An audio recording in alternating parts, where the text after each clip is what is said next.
Welcome to Best in Class. My name is AJ Madden.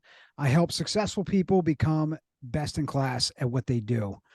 I am both honored and excited to have our special guest today, Michael Serwa.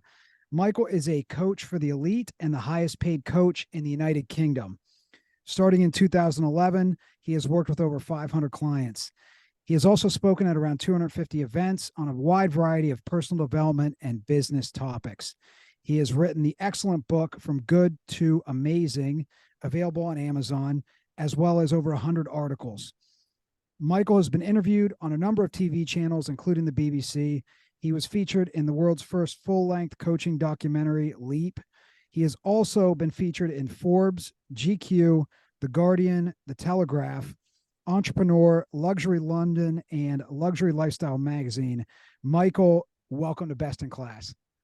AJ, thank you for having me, and thank you for this very kind introduction. I think I'm going to take you everywhere I go for you to introduce me. Excellent. Excellent. It's all true. Did you know you did all that? I was listening to you. I thought, this guy must be really something. Right? And then I realized you were talking about me. Oh, I see. I see. I actually did a session with Michael a few months ago, a coaching session, and he shared with me some of his best practices, gave me some great advice, shared some great philosophy, and it was extremely impactful. I put it all into action. And so if you're thinking about working with Michael, I highly recommend it. It was some of the best few hours I've ever spent professionally. And Michael's one of the sharpest guys I've ever talked to, one of the smartest guys, and also one of the best communicators in terms of instilling a great amount of knowledge and wisdom and also confidence in a short amount of time. He is, he's a high performance guy himself. He's best in class at what he does. And he also helps others become best in class at what they do. Now, the profession that we're in, this coaching profession, is it's an extremely difficult profession to be successful at. You really have to be good at what you do to stay in business for as long as he has. Now, he's the number one coach in the United Kingdom, highest paid. I also believe he's top 5 or top 10 in the world, if I had to guess. So it's far beyond the UK in terms of how good Michael is at what he does and the scope of what he does.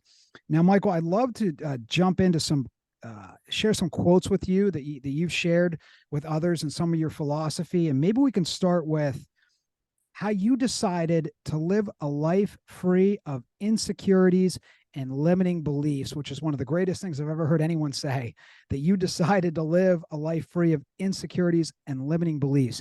Can you explain how you did it and how someone else can do it? Totally. So I remember in my 20s, mid-20s, after already being in personal development for a few years, I remember having this realization how I refused to accept the reality of having limited beliefs that I had. And I will give you an example, right, of the most ridiculous limiting belief that I had. And here's the thing with limiting beliefs in general. When you look at them, or especially when you have someone else looking at them for you and sharing with you what they see, on the intellectual level, on the rational level, we know they're ridiculous most of the time, right? So I came to London with nothing at the age of 22, and I started in fashion retail. I just, got any job I could get, and it happened to be in fashion retail, right?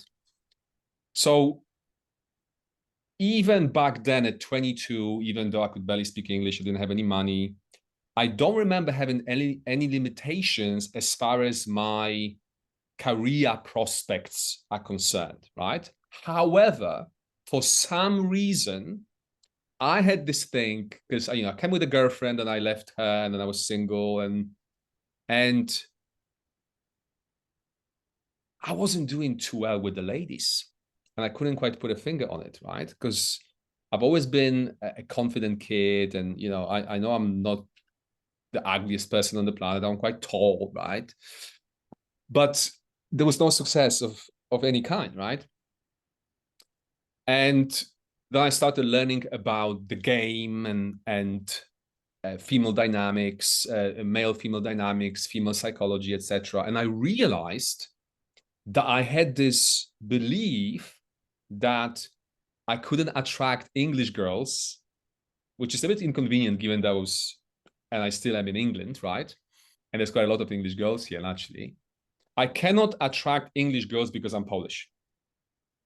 I've never had any problem with being Polish or being from another country, from a poorer country, certainly not in a in the context of career, right? But for some reason, I had this thing in my head about not being able to attract English girls because I'm Polish. And I think the main difference to your question, I think the main difference between high achievers like you and I, your listeners, and most people is that when we recognize something like that, instead of accepting it, right, and typically spending the rest of their lives living with it, we think about it and ask ourselves, why? Number one. And number two, what can I do about it, right? So I couldn't quite figure out the why. I still can't fully, to be fair. But I was even more interested in doing something about it. And sure enough, I did. It took me some time. But fundamentally, I refused to accept a life where, living in England, in London, I would have a problem with talking to English girls because I had this assumption that this is a waste of time because they would never be interested in me purely because I'm Polish, right? And I was fortunate enough. So there's two main ways to go about removing those limiting beliefs, replacing them with more empowering beliefs. One is by taking the longer route of that's something that I recommend to clients. Every time you catch yourself thinking that thing, that limiting thing, replace it with something more positive, right? And then over time, hopefully you're gonna be able to change your thinking pattern around that, right? And then on top of that, adding the experience of putting yourself out there, and then between that mental work, if you will, and day-to-day application or applying yourself to that thing you're afraid of or you have a limiting belief around, hopefully over time you're going to be able to replace that or eliminate that limiting belief, right? And there's another scenario, and I was fortunate enough to experience that with this particular limiting belief that I had, is that something happens that can shift that belief instantly, right? And I remember I was 26 maybe. I saw the girl that I liked somewhere in London, in central London, right? And I walked up to her purely because she didn't look English.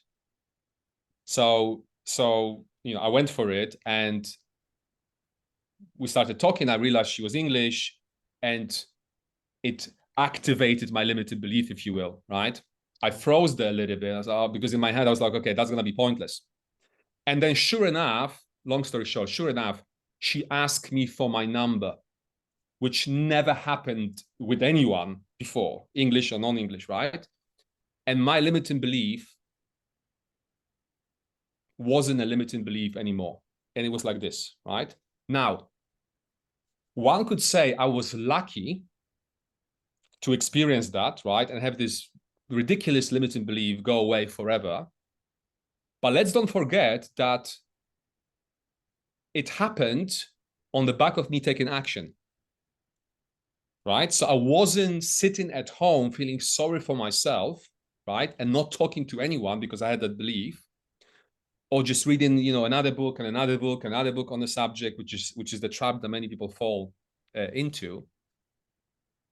I was proactively going out there and working on myself, right? Approaching women, avoiding English ones, but approaching women in general. And sure enough, the way I see it, I was rewarded for my hard work by experiencing that. So that's the biggest, most ridiculous limiting belief I had. but I can definitely relate to people when they talk about limiting beliefs, because I had some, this is just an example of one of them. Right now, as it stands, after 17 years of personal development, there are things that I might feel a bit insecure about, but I cannot think about having any limiting beliefs as such, right? Because every time, as I said, I would identify one, I would commit myself to doing something about it. I would refuse to accept. I would refuse to accept the reality of going through life, approaching life from a place of limitation as opposed to abundance. Mm. Mm. And boy, you really hit that from two crucial angles. One is that mindset shift, and the second is taking action. Hmm. All right, you hit that from both sides in terms of how to overcome a limiting belief, and it segues into one of my next quotes that I'd like to ask you about, and it's one that I've shared with a lot of clients. I think it's very, very powerful. Action is always the answer. Can you explain that philosophy? Sure. So I couldn't agree, excuse me, I couldn't agree more. The worst thing we can do is inaction, right? Because if nothing else, by taking action towards, let's say, starting that business that you were thinking about starting for years, the worst case scenario is that you will start it and it will fail. But that's still better, as far as I'm concerned, than never starting it, right? Because if it fails, you can move on, right? Or you can start it and realize, actually, that thing that I'm passionate about, that I wanted to turn to business, as soon as I started to approach it from a business perspective, from a commercial perspective, I fell out of love. I fell out of love with it, right? So as far as I'm concerned, that's a good outcome. The worst possible outcome is just sitting there, thinking about that thing and not doing anything about it, right? So, I've mentioned before about the trap that some people fall into of reading too many books, in my opinion. Not because they love to read, like you do, for example, AJ. It's because they think about doing something or becoming someone, but they don't feel ready yet to do that thing. And they create this illusion of doing something about it by reading more and more books on the subject, right? And they would say to themselves, one more book and I will be ready to do that thing. And then another, and then another, and then another. Where I'm going with this, I've always been an action taker. I'm not a great reader. I read, or to be more precise, listen to a handful of books per year these days. It's quite surprising to people sometimes. Oh, really? Like, but what about this book and that book? People ask me, but have you read this book? Have you, like, in personal development, right? Personal development books. And I've read some, but I haven't read a huge amount of books, right? But what I did, and this is the approach that I recommend to people, don't read 5 or 10 books on the subject necessarily. Read one, the best one you can find, and act on the things that the authors talk about in that book. And that will give you far more than reading multiple books on the same subject. Now, if you read one book and then you take action, and then while you're taking action, you continue reading books on a subject, that's good, because then you already have that real life experience of actioning the things that you've learned from the first book that you read, right? And then you can run those experiences against the things that you read about in those other books on the subject, right? You can cross-reference the experiences with the new things that you learn. But also what you will find is that if we're talking about personal development, something I talk about in the introduction of my book, From Good to Amazing, how I basically say in the introduction, I say to the reader, don't expect to, if you've read a lot of personal development books, don't expect to find anything new here, because everything within personal development has been already said, I believe, in the 20th century, right? So imagine my surprise when somebody wrote once the Amazon review saying, nothing new in this book. I bloody told you, right? So all I can, the way I see it, AJ, all I can do is to talk about the things we all talk about in our industry in my own unique way, right? And by doing so, having certain people resonating with it, with the message more than if they were to be exposed to the same message coming from another source, right?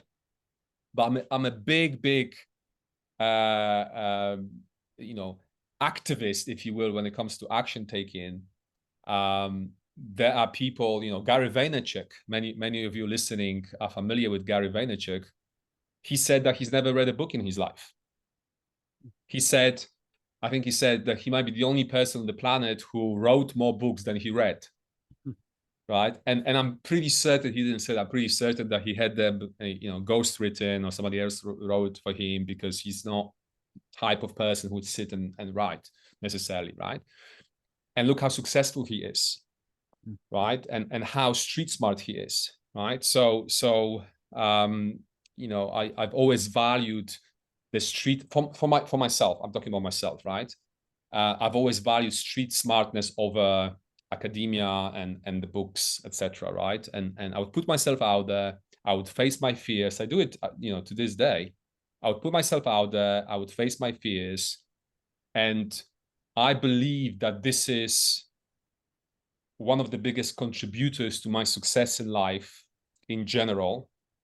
It's not the books that I read. Is you know, how I act, how quickly and relentlessly I act on information. If the information makes sense to me, okay, this makes sense. Let me try it. Let me test it, right? And see what happens, right? As opposed to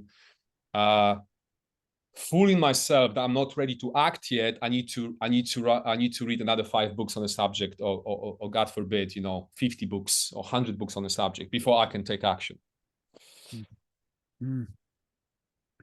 That was one of the best explanations I've heard on taking action, why it's important, and how to do it, which can be absolutely life-changing, as you just laid it out there with some really powerful examples. So anyone who is paralyzed and not taking action, whether it's fear or procrastination or not knowing what to do next, just rewind that, you know, those last 5 minutes and listen to that again, because you just got the blueprint in terms of what to do next.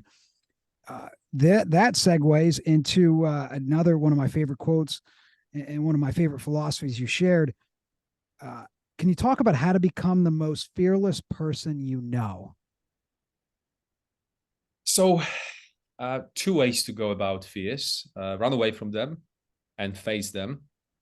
I understand the tendency to want to run away. I think we are hardwired to want to run away, to want to avoid it, right? To hide.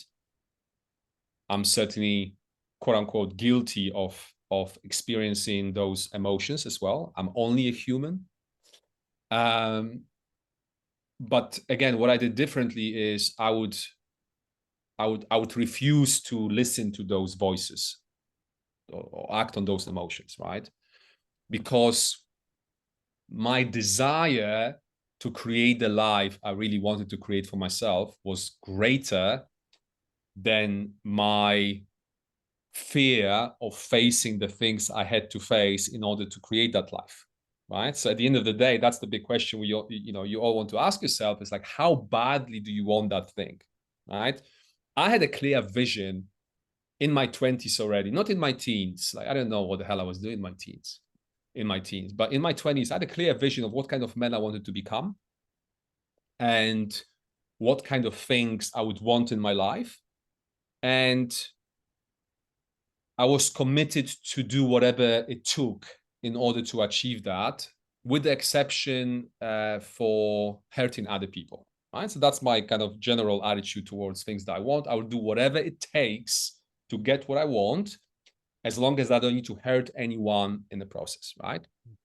Because it's just not, you know, maybe I could achieve that thing, but I would lose anyway, because I wouldn't be able to sleep at night knowing that, you know, I had to hurt this person in order to get to that thing, right?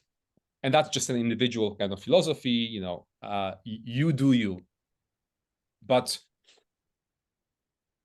on the back of facing the fears that I had, whether it was, approaching English girls or girls in general. Like I was terrified of, most men are terrified of approaching women they don't know, like on the sidewalk, right? In a coffee shop, right? I refused to be that man. So I put myself out there and I did it 500 times, around 500 times. And guess what?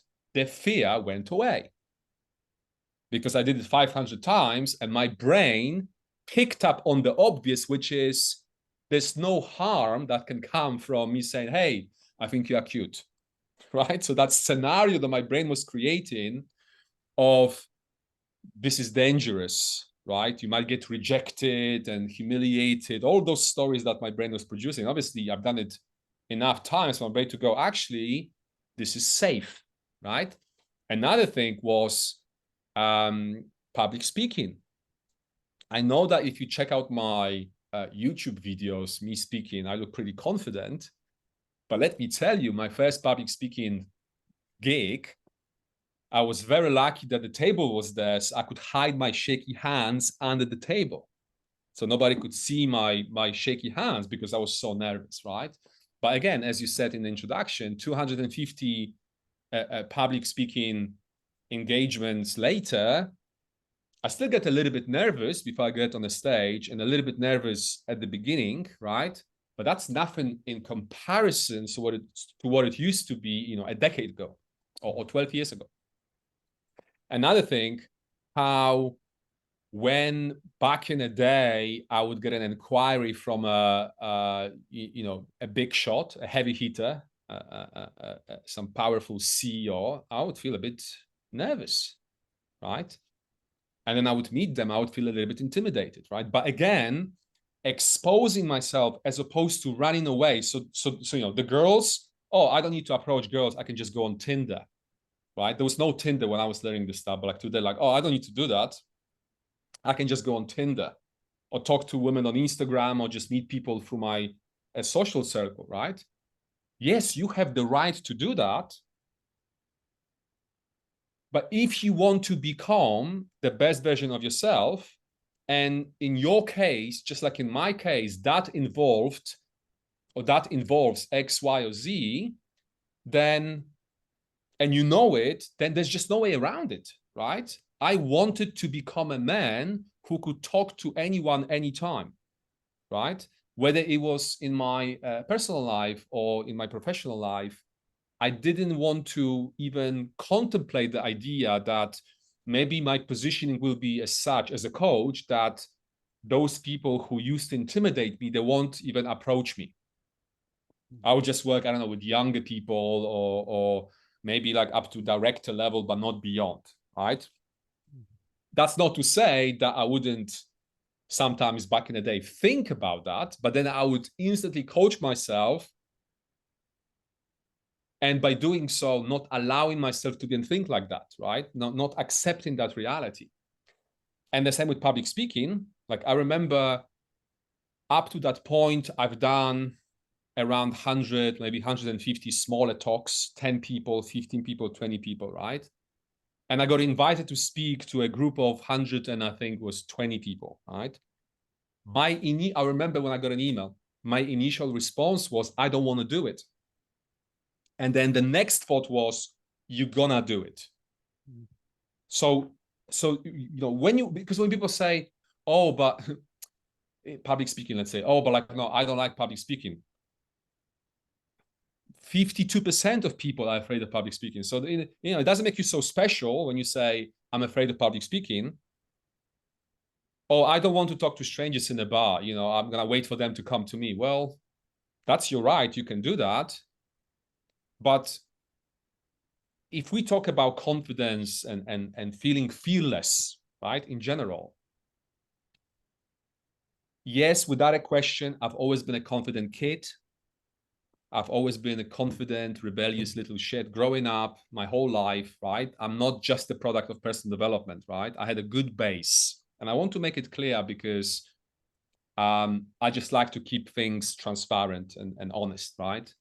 I don't have a backstory of some kid who got bullied and nobody liked and lacking confidence, and then I got to do personal development, I became who I am, right?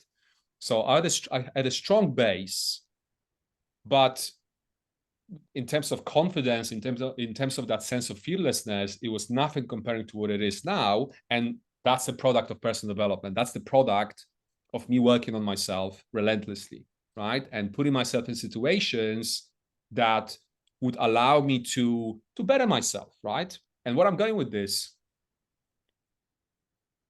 I believe that I feel as fearless as I feel on a daily basis precisely because of all the times where I recognized that I couldn't do something, I wasn't able to do it. I pushed myself to do it. I became the person who could do it as a result of it. And that has allowed me to grow my confidence to the level that it is today. And every time there is a new challenge that appears in front of me, I can go back to those times where I was afraid to do something. I pushed myself to do it, and then I was no longer afraid to do it, and think to myself, if I could do those things in the past, I can face this challenge here as well. Because what I'm going to do, I'm going to apply the same mentality and the same work ethic to this new challenge that I did to the previous ones, right? And what you will find is that the more challenges you face, the more fears you conquer, the more opportunities for growth you expose yourself to, the easier it is, the easier it gets. Because you have that, it's like a muscle memory. It's nothing to do with muscle, but it's like a quote unquote muscle memory where you just know, like, hey, what could be harder than approaching the girl on the street that everybody's afraid to approach because she looks so beautiful and therefore so scary to most men, right? If I can do that easily with my eyes closed, then what could be so challenging in London in 2023, right? And equally, if I can have initial consultations and then do coaching with some of the most powerful people here in London, or worldwide as well, but most of my clients are London based, right? If I can face those people, meet them at their level, again, what could be harder than that from a professional perspective, right? And the stages I was speaking at and the interviews that I did, so all of those experiences, pushing myself to do those things, putting myself out there, got me to where I am in terms of like how I see myself, and how fearless I feel every day. I don't always feel happy. I feel lazy as hell sometimes, but that confidence, that build confidence, that fearlessness is always there, right? And without a doubt, this is very much a product of many years of personal development, the coaching that I received as well, right? The books that I read, but most importantly, the actions that I took towards the things I wanted to become better at. Oh, brilliant explanation on overcoming fear. And again, you hit it from both sides. You hit it from the mindset side and you hit it from the action side. It is a combination, right? It is a combination, isn't it? It's a combination again. And just like you did with limiting beliefs and insecurities, you hit it from two sides. And what I'm hearing is that fears and limiting beliefs and insecurities don't stand a chance when you hit it from both the mindset side and the action side. And then you just repeat, and it becomes muscle memory and it compounds over time. And I love the fact that, you just talked about and shared that, I wake up every day and, the fearlessness and the confidence that's there. And that's years of repetition and work and continuous improvement. Now, another one of my favorite philosophies you shared is, and if you could explain to us why confidence, borderline arrogance is important and how to develop that. Sure. So the way I see the relationship between confidence and arrogance, I've been accused, I don't think ever by anyone who actually knew me, who actually spent some time with me, right? But many times by strangers, I've been accused of being arrogant many, many times in my life, right? I got so used to it. Like, yeah, okay, whatever. I don't even try to fight it anymore. What's the point? Like, yeah, if that's what you think of me, so be it, right? Like, your opinion of me is not my opinion of me. And the only opinion that matters to me of myself is my opinion of myself, right? At the end of the day. So the relationship between the two, confidence, and then there's arrogance, and there's that line between the two. I would argue that most of the time I operate from that line. So I'm not just confident. I don't see myself as arrogant, but it's that line, right? And I'm the first one to say the people who cross that line and operate from that place of arrogance, they're just not nice to be around. Like I have no interest in those people. I have no time for those people, right?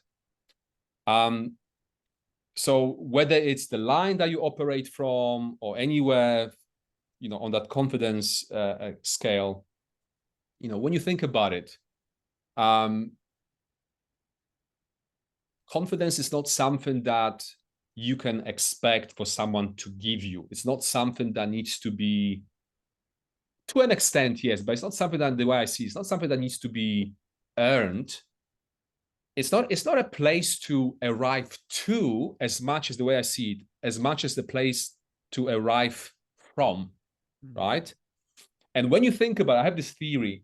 I don't have children, right? But like, we all have had some contact with children at some point, and we could see children and nephews, whatever. I have nephews.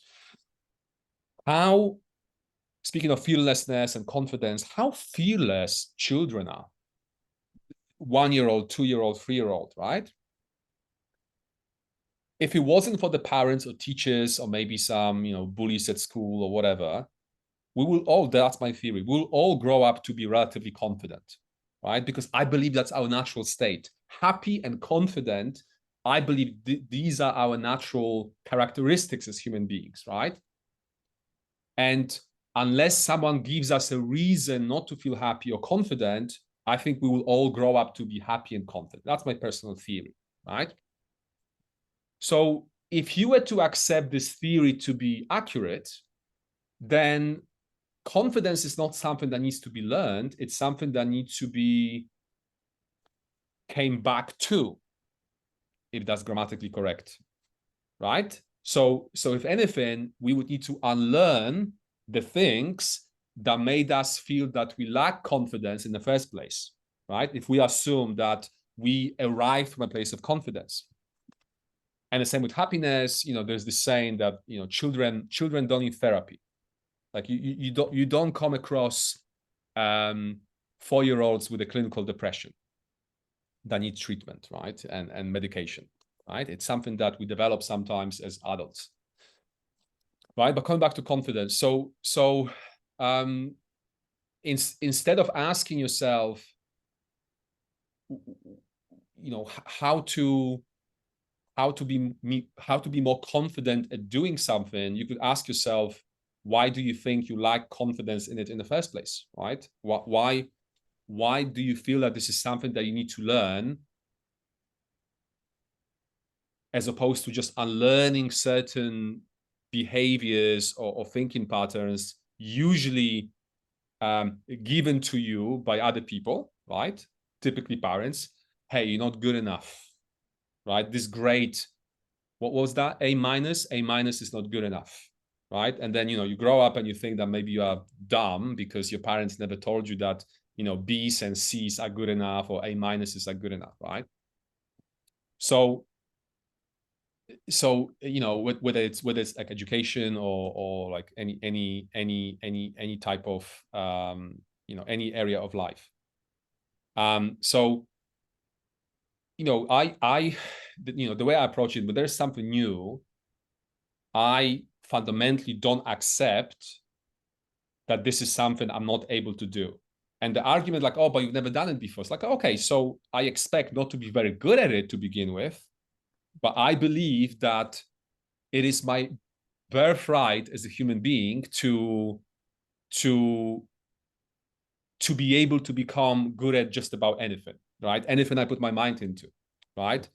And I'm not gonna sell myself on this idea that I need to wait a long period of time to gain confidence in that thing, right? And I need to read all those books, and I need to do all those courses to become good at that thing, right?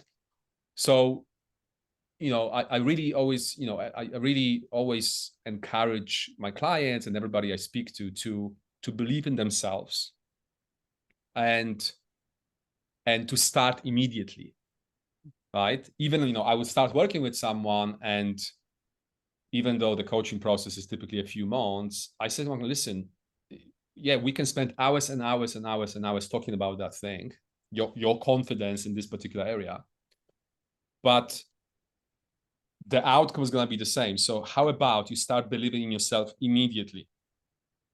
And that sometimes can, as you can imagine, that can come as a surprise to people, because like, right? But what I find is that if I can say that with enough conviction to someone is, first of all, someone likes, respects, and trusts me, because if any of those three elements are missing, then it might be hard for me to quote unquote sell someone on those ideas that I want to sell them on.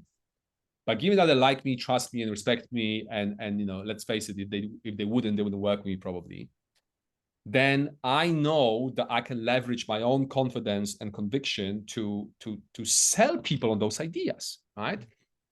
And it can take 5 minutes, right?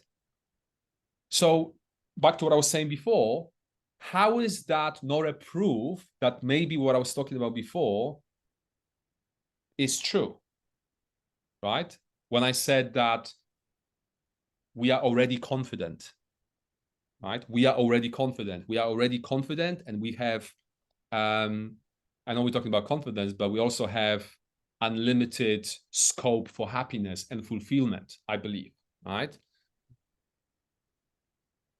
And all it takes sometimes is just to give someone permission, to use the coaching jargon, personal development jargon, to give someone permission to start to believe in themselves, like right now.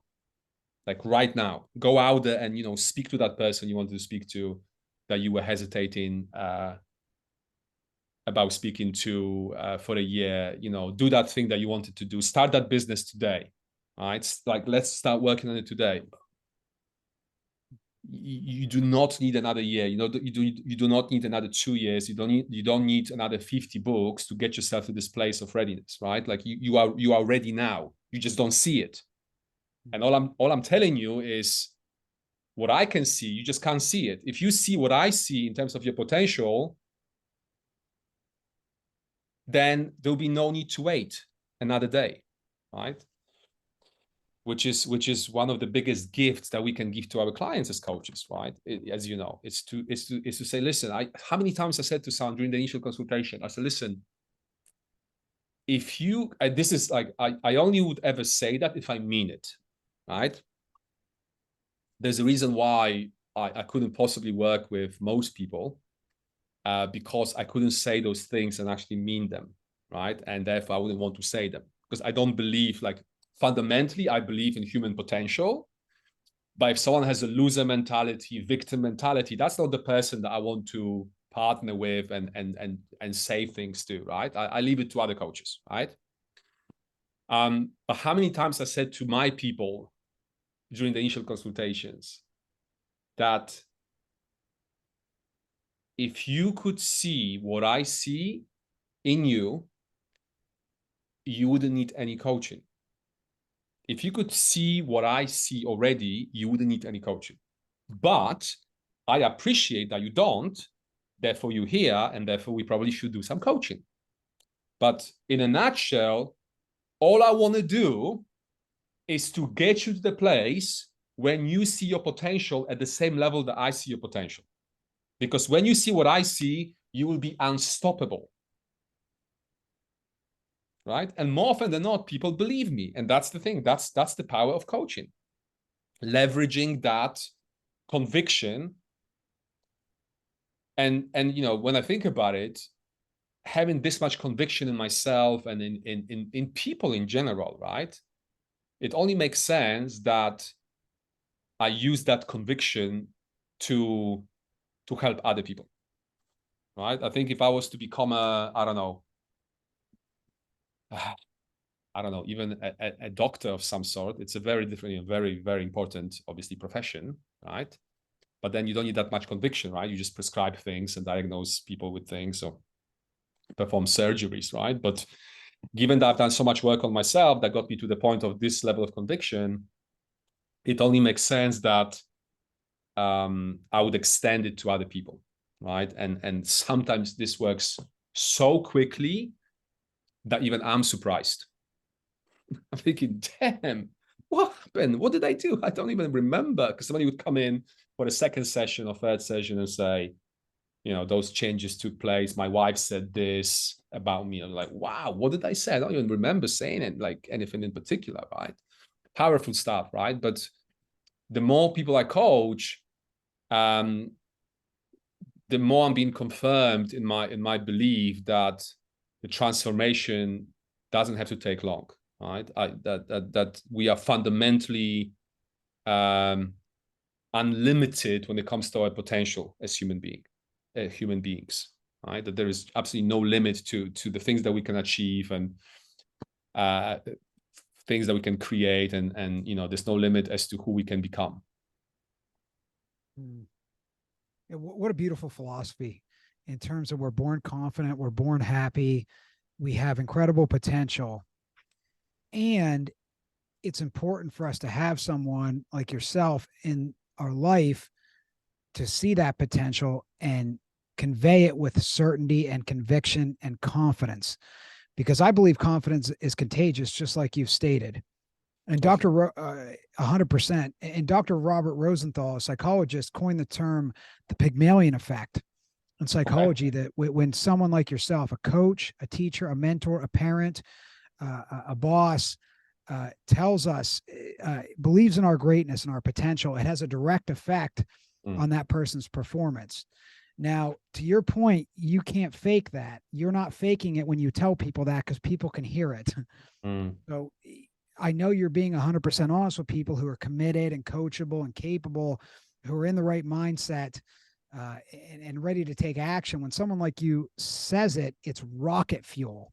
So for all those leaders listening out there, which we're all leaders in different ways, we have business owners and CEOs and parents and teachers and coaches and all kinds of people in leadership positions. Listen to, maybe rewind what Michael said there about that transference of certainty, confidence, conviction, seeing greatness in others, because you will absolutely change lives if you deliver it the way Michael delivers it, with the mindset and the action behind it.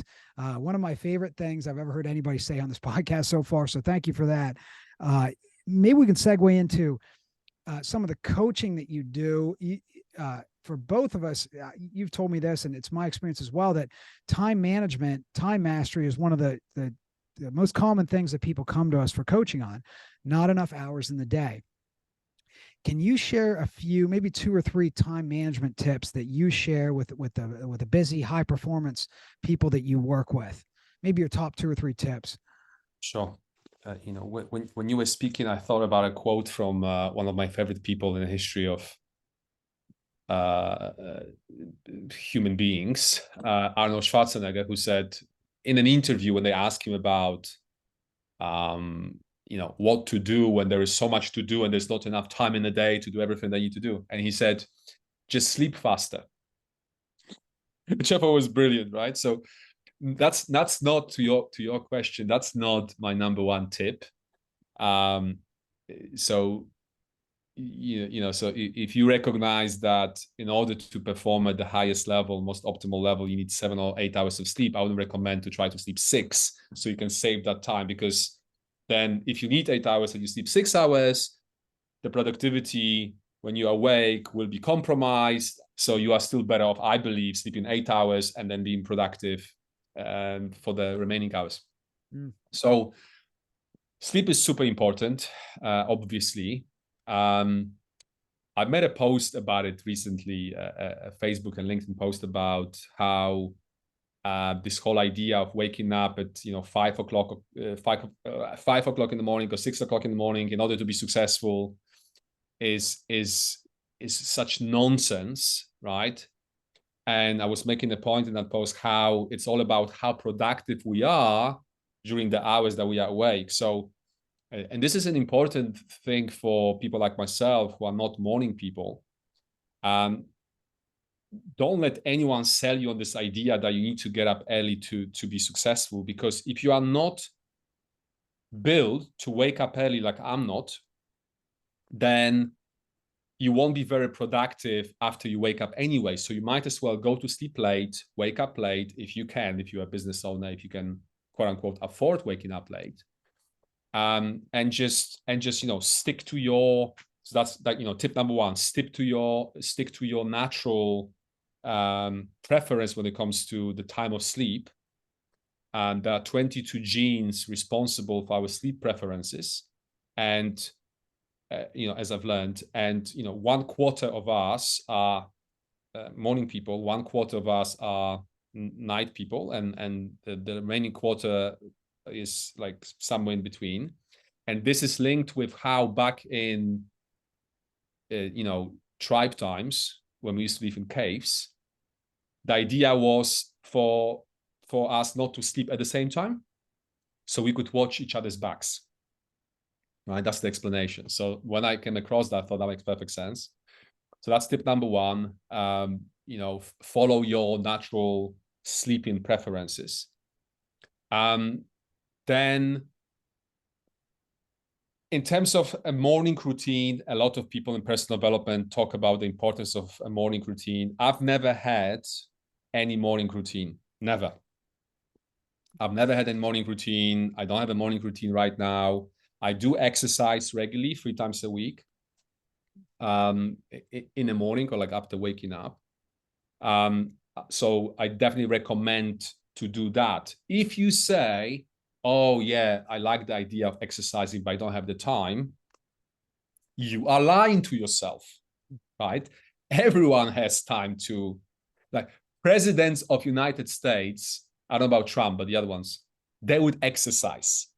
If you can be a president of the United States and still find time to exercise, what is your job that doesn't allow you to exercise, right? So it's not about the time, it's about prioritizing it, right? And we're talking about time management, and so that's, I want to link it with that. It's not just the health benefits, the fitness, the obvious stuff, but also what it does to the clarity of our thinking, right? Which then results in our ability, I believe, to produce more during the day, right? Everyone should absolutely exercise at least 3 times a week.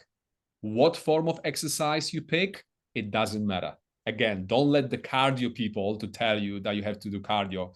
Don't let the free weights people tell you, you don't need to join a religion, right? Don't let the CrossFitters tell you that CrossFit is the only way. It's not, right? Do you, like, this is like one of the biggest things I always say to people, whatever it is, like, do you, try not to hurt anybody in the process, but do you, do what makes sense to you, do what feels right to you, right? But do it, right? Try to go to sleep at the same time every night, try to wake up at the same time, have that as a routine, add exercise to the mix. If you struggle with focus, so that could be the third thing. If you struggle with focus, consider meditation as a form of as a tool to work on your mental fitness, if you will. Right? So exercise, physical fitness, and a little bit of mental fitness as well. Whereas meditation is a great tool for taking care of your mental fitness, mental hygiene. Oh, it makes sense. It makes sense. And by doing these things, we can absolutely optimize the hours in the day that we have. Yeah. And to make the most out of it. And I love what you said about prioritization as well. If the president of the United States can make time to exercise, why can't we? It's about priorities. It's not about what's going on. It's about making things a priority. Right. Totally. And it's in terms of so here's the thing. The reason I talked about sleep, exercise, meditation, things like that.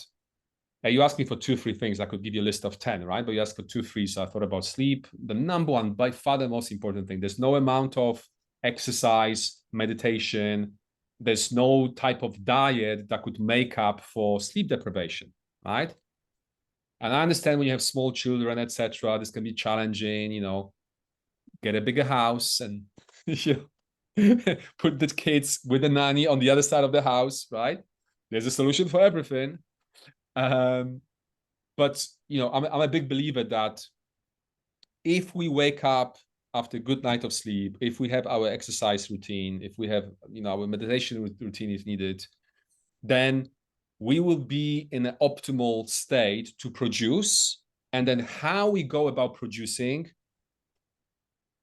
I could give 10, 20, 30 examples of high-performing clients of mine performing at a similar level in terms of their accomplishments, all approaching the days differently, right?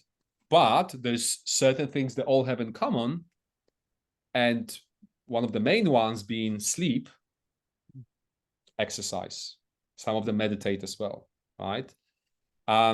So I'm not a big believer in the importance of certain time management tricks. I've never really used any, right? I don't have a system, I've never had any system in place. If you are doing the right thing, and this is important, right? If you're doing the right thing, the thing you should really be doing, the motivation comes as a result of doing the right thing. It's like, oh, but my wife or my girlfriend, or my boyfriend, my husband tells me that they don't feel my love, that I don't show them enough love. Well, maybe because you don't love them. Because when you do love someone, then it comes naturally, right? You don't need to motivate yourself. You don't need to have a system in place to show your partner that you care about them. And it's the same with the job, right? If you struggle with motivation around your job, perhaps it's the wrong job, right? Because then when you are really, the way I see it, when you are really into something, into someone or into something in this context, then whether you approach it this way or that way, you will do what's required, right? You will do maybe not everything at all times, because yes, some days we feel lazy even towards the things we feel motivated about, right? But I really don't think there has to be a certain system in place.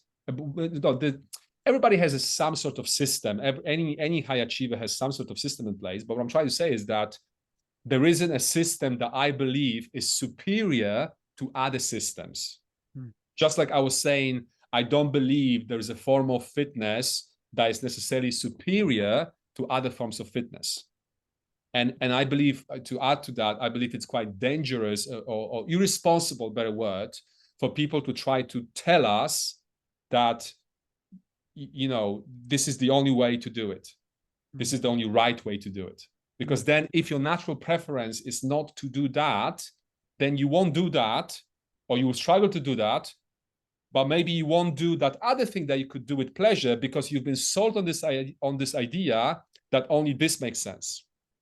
And then you find yourself, feeling like a failure perhaps, and not benefiting from doing that thing that you could have done if you just follow your natural instincts, if you will.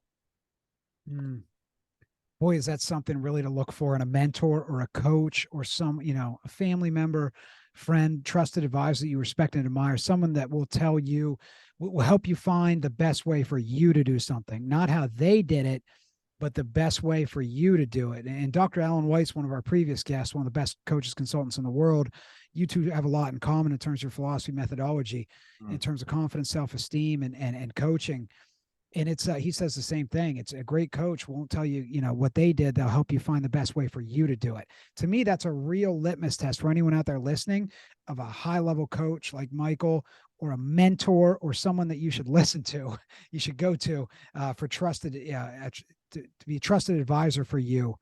And also there, I love how you framed the time management with energy, maximizing your energy, because I'm a firm believer in that as well. And you're one of the only people I've ever heard talk about this exactly how you said it, is that in order to maximize your time, you've got to maximize your energy first.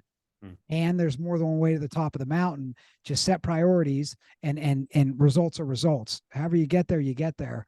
But set your foundation up in terms of maximizing your energy first. Then focus on the time.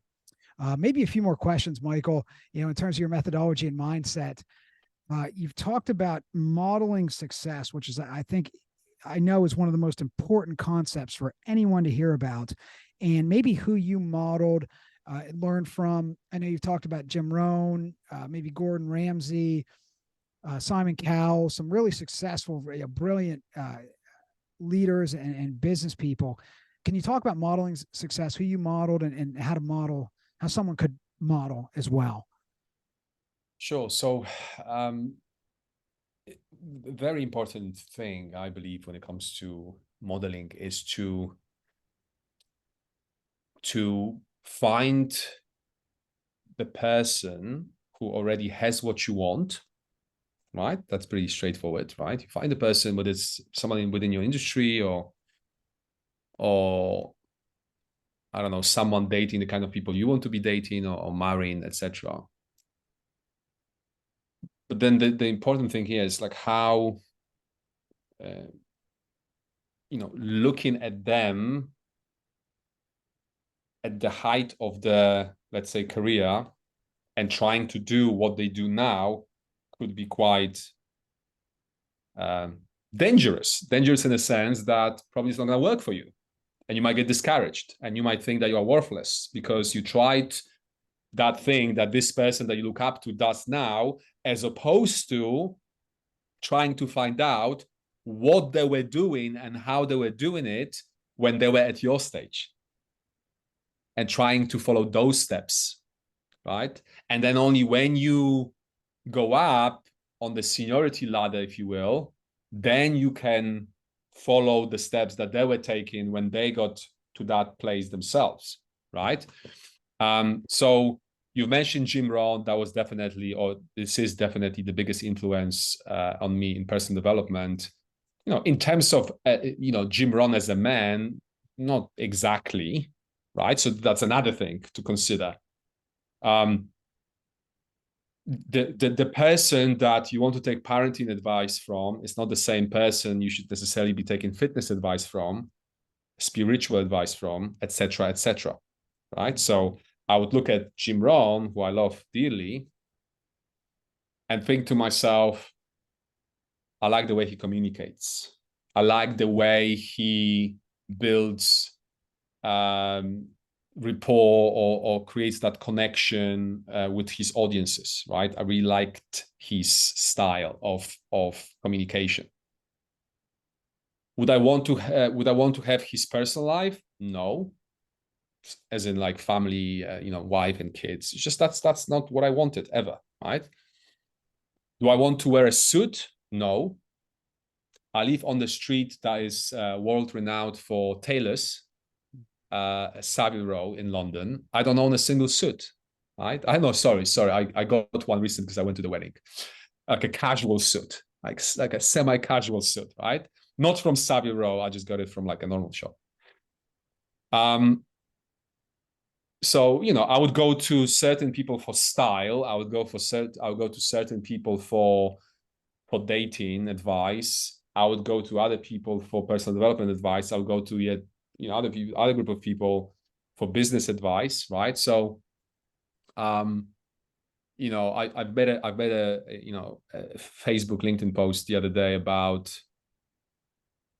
like children, having children, not having children. And I was saying how Elon Musk shouldn't be saying what he was saying the way he was saying in a video that I saw, like how he was saying everybody should have kids. Nothing will make you happier than having kids. And I thought to myself, Elon is not the person you should go for advice of that type. Oh, Michael, but he's so successful. It's like, yes, as a businessman, who is he to talk about, children, how everybody should have children.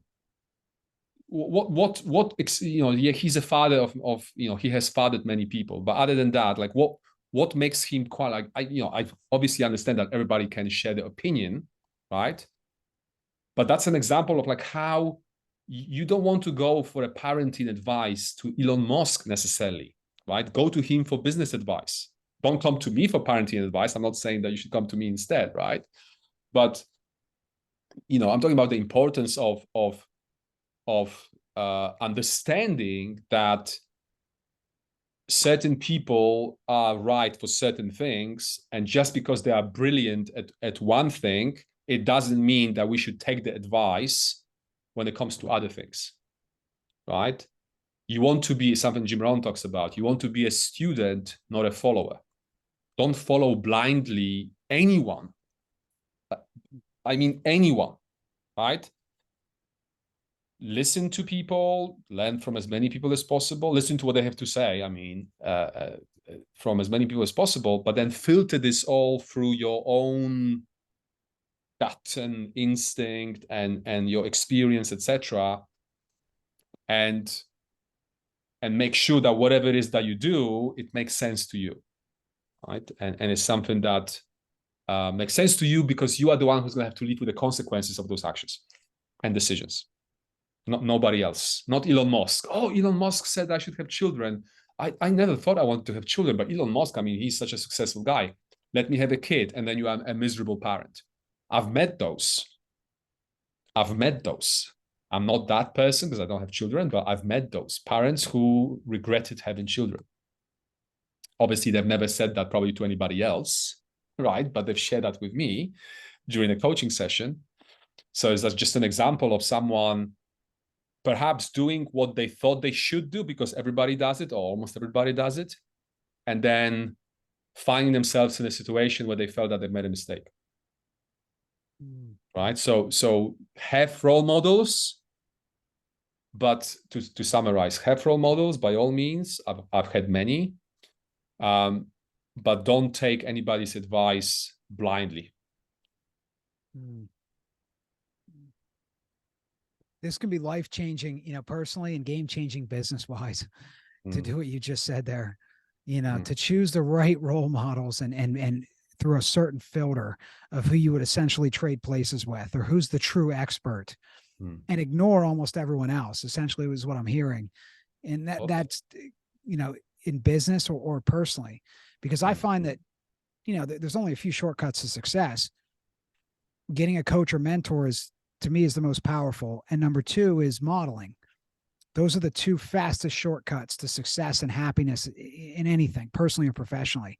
And Michael is an expert on both those in terms of, finding role models and also, going out and seeking knowledge in terms of coaching, getting coaches and mentors, and also being a coach and mentor. You can save decades by doing what he's saying, which is, how do you put a price on that, really? So I challenge everyone to go out there and do what Michael says in terms of finding role models, and also being very particular in terms of who you listen to and who you don't listen to. Maybe one more question here, Michael, in terms of coaching. Again, you've spoken about how life coaching coaching in general is a secret weapon of elite performance. Can you explain that and why it's so important for us to all seek out coaching in many areas of our life? Sure. So first of all, let's be mindful of the fact that personal coaching, life coaching, whatever we call it, originated from sports coaching, right? So I understand why many people make parallels between life coaching and therapy. I understand because the optics are quite similar. The optics of both are quite similar. Two people talking to each other on a regular basis, right? However, as you know, AJ, personal coaching has very little to do with therapy. And people who come to us are not broken. So I'm super glad that there is something called therapy, and people who are broken or deal with some sort of dysfunction have somewhere to go. I think that's amazing, right? And if something was to happen to me, I need a therapist, I would get two probably, you know, one male, one female, just to spice things up or whatever, right? So you know, I'm a big advocate for any form of personal development, and I put therapy as one of those forms, right? Or I see therapy as one of those forms. So just like no serious athlete would consider not having a coach, and why that is, like we could ask this, like why that is. Surely Usain Bolt is faster and more athletic than his, you know, I saw this documentary or pictures, you know, this overweight little running coach of his, right? Why would Usain Bolt use this little fat older guy to coach him on his running, right? This is Usain Bolt. Well, first of all, Usain Bolt can't see himself from the outside. So good luck. I don't care who you are, but good luck picking on your back being not perfectly bent, or you're like running foot position, because you can't see it unless you're gonna be video recording yourself. But even if you were to do that, you will still not be able to see yourself as objectively, even if you record yourself, right, on the video, you'll still not be able to see yourself as objectively as someone on the outside, someone outside of yourself, right? So the way I see it, more and more people who are non-athletes, or they are athletes, but in a day-to-day life, that's another way we could put it, they recognize the power of having that external perspective, having that sounding board, having that mirror that they can use. Because one way to describe what we do, we hold the mirror. Right? It's like, hey, this is how you look. You look powerful. I don't know what you're talking about, that thing that you just shared with me. I don't see it. What I see is, I want you to, like, I'm the mirror. Like, that's how you really look. Stop this nonsense, this limiting beliefs, this, you know, this talk that you know, you just shared with me. Stop that. You know, that's how you look. That's how powerful you are. You can do anything. And you know, that's one aspect of it. Another aspect is how you know, my clients, many of my clients, run just about any important decision by me, right? Not because they see me as this ultimate guru who has all the answers, but they see me as someone who has you know, good amount of common sense, a fair amount of life experience, and who will always be brutally honest with them, and non-judgmental as well, right? I was saying, you know, I had this female client from Chicago living here in London, right? And she came to one of the sessions and she said something like, I don't remember why she said it, but she said something like, I feel like with you, I could tell you anything and you wouldn't judge me. And I said to her, you're absolutely right. In fact, you could show up today and tell me that you murdered your husband. And my first question would be, what did he do? Because I would think, like, he must have done something really horrible for you to murder him. I wouldn't go, you did what? And I knew, you know, I've never experienced that, but I was certain that that would be my reaction. My first question would be like, what caused you to murder him? What did he do?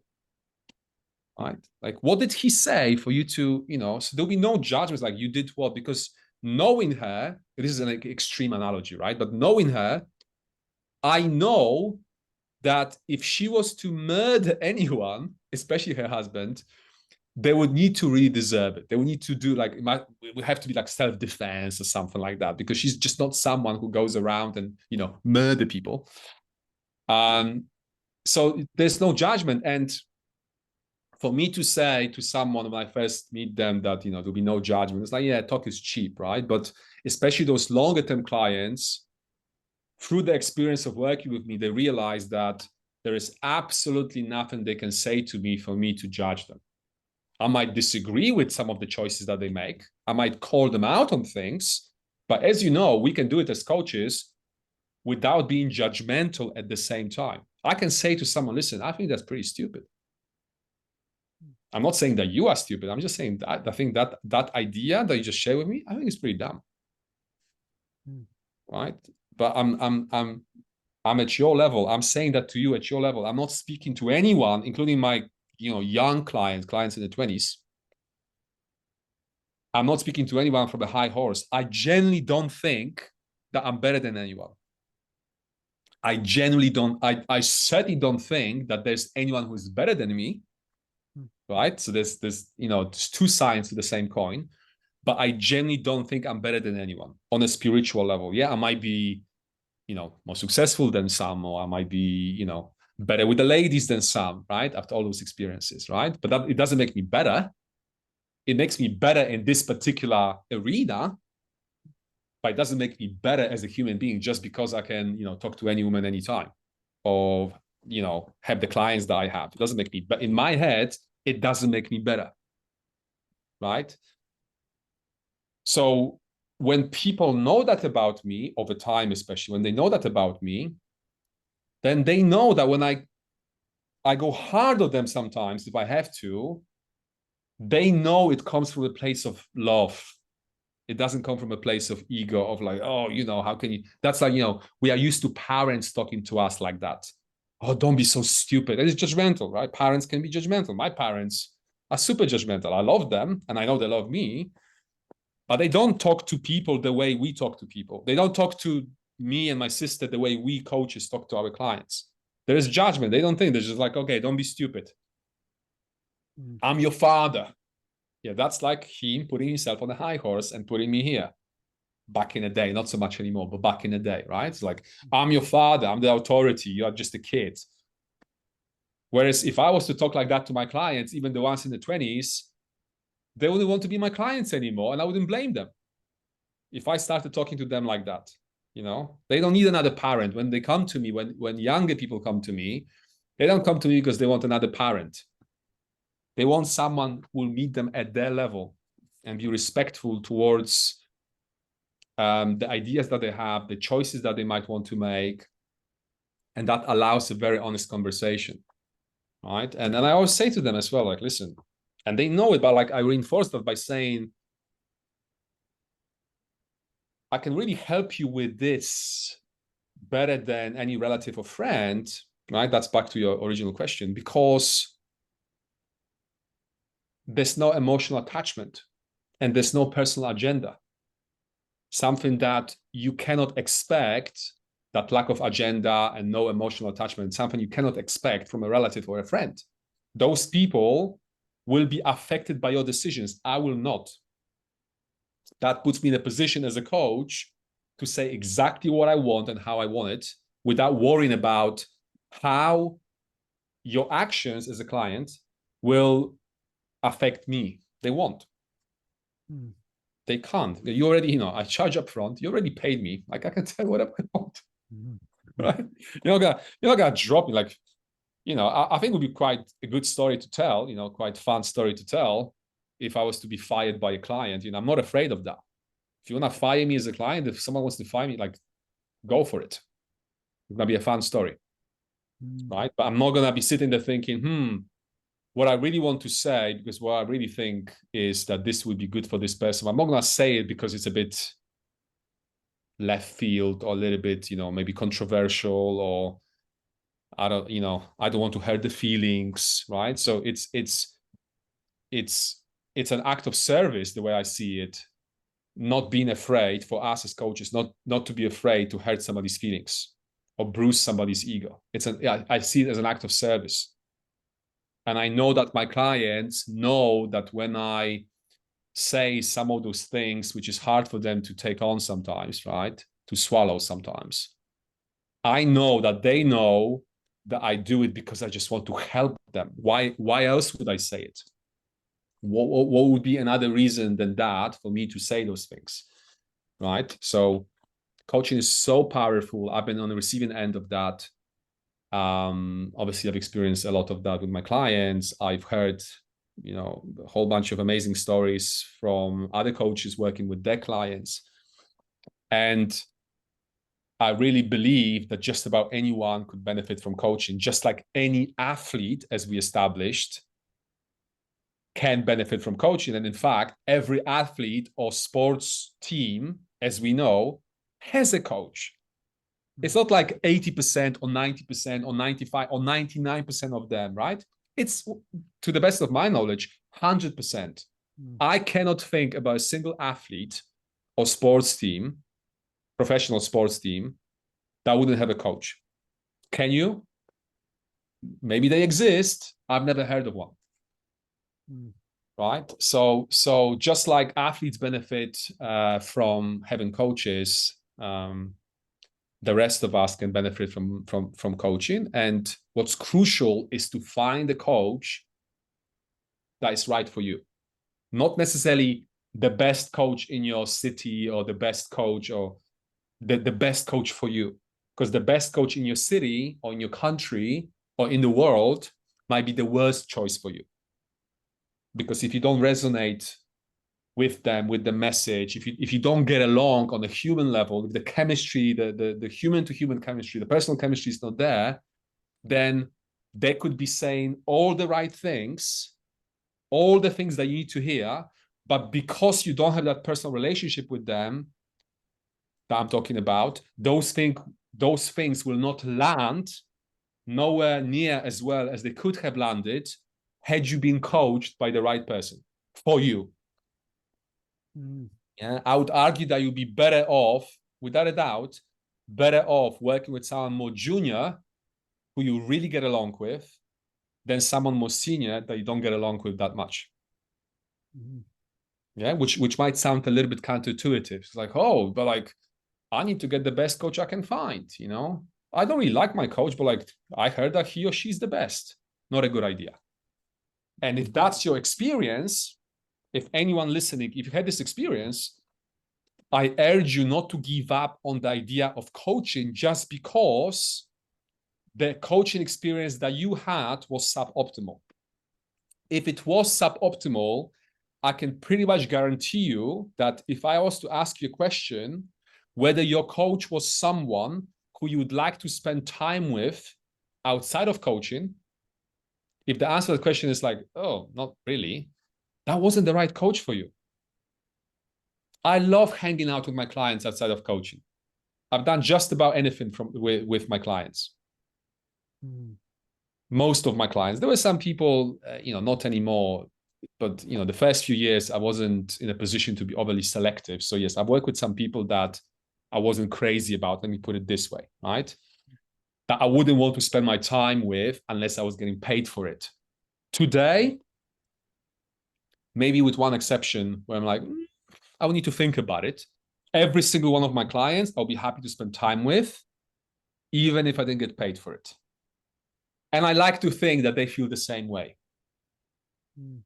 And that's one of the main reasons, if not the main reasons, I believe, behind them getting as much as they get from working with me. Right? So it's not just about, oh, I have a coach. What's your personal relationship like with this coach? How similar or different you are? The more similar, the better. It's like dating. It's like dating. Oh, but she or he is the most attractive. Yeah, but do you get along? Not particularly. Well, it's not going to last. Yeah, just because he or she's the most attractive or he's the most successful, on Hinge or Match.com, Tinder, whatever it is, whatever application you use. Right? So super, super important to take your time to check out as many websites as possible, unless you come across one website and you feel that strong pull to the point where it's almost unimaginable for you to find anyone who you're going to have such a strong pull towards, right? Which I know has been the case for some of my clients because I know that because they told me.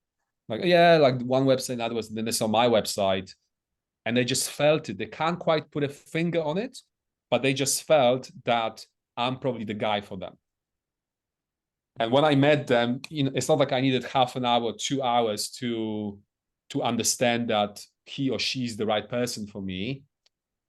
When they were right, it was instant or pretty instant, typically, right? Again, like dating. when you go on a date with the right person, how long does it take you to conclude that he or she might be the right person for you? It's typically like that, right?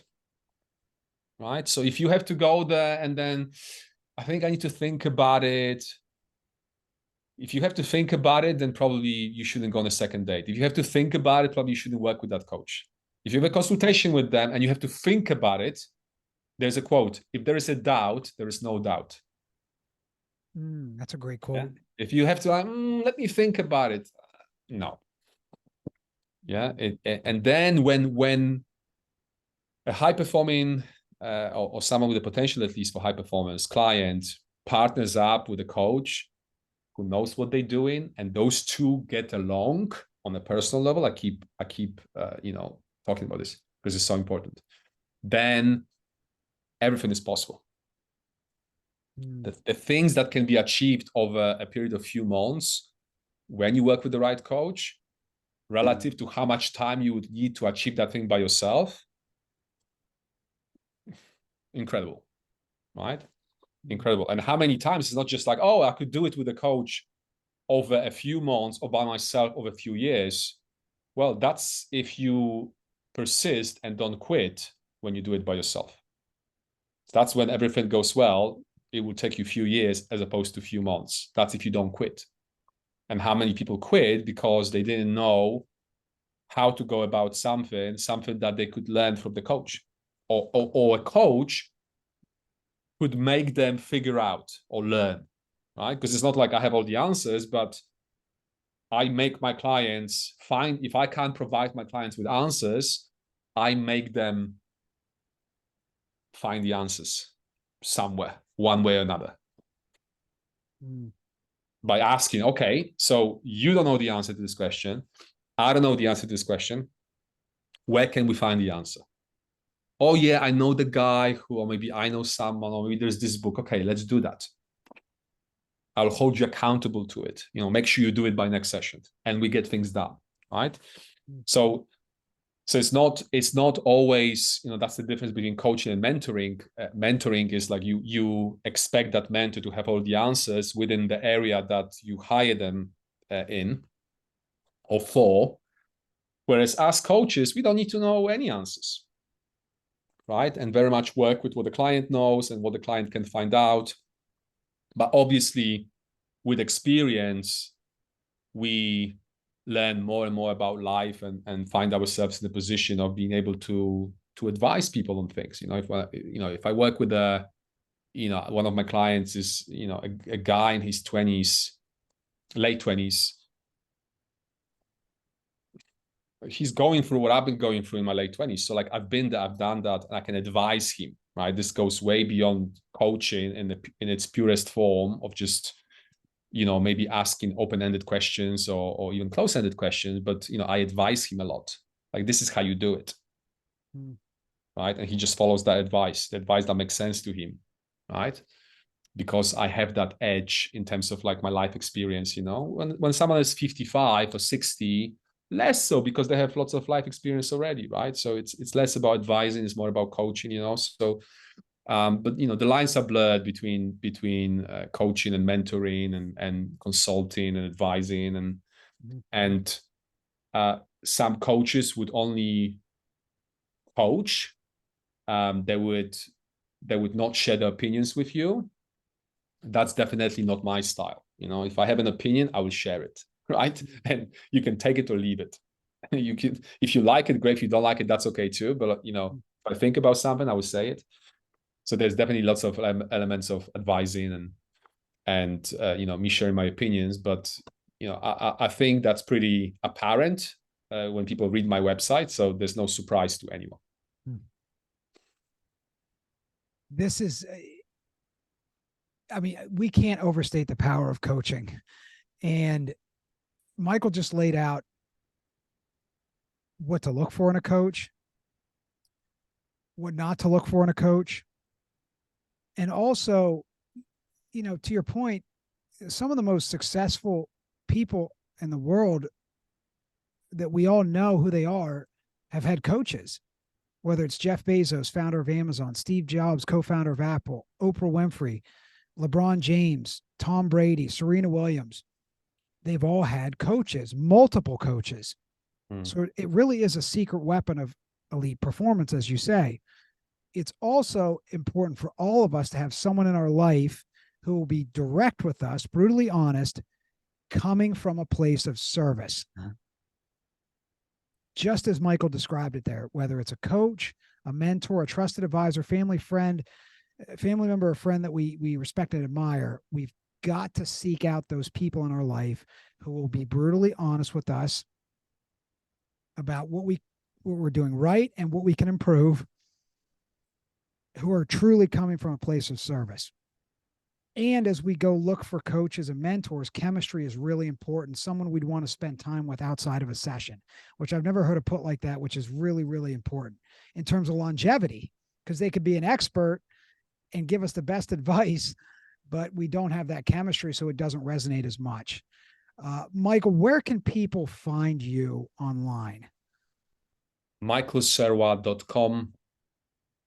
And from there are links to my book, there are links to social media platforms that I'm on, which are most of them. But yeah, michaelserwa.com is the place. Michael, thank you for the masterclass on high-level success and happiness. You're not just an expert, but you have a very unique ability to empower people to take action, and your confidence and your energy is contagious. I can't even imagine how contagious it is to sit down with you for a coaching session. And that's why people, all over the world hire Michael. They seek out Michael. That's why he's one of the most successful coaches in the world. And please listen to this one again if you can. There's so many gems. There were so many great takeaways for me personally. And yeah, you're one of a kind, Michael. You're best in class at what you do, and I appreciate you. Thank you, AJ. I really appreciate that. Take care. And you.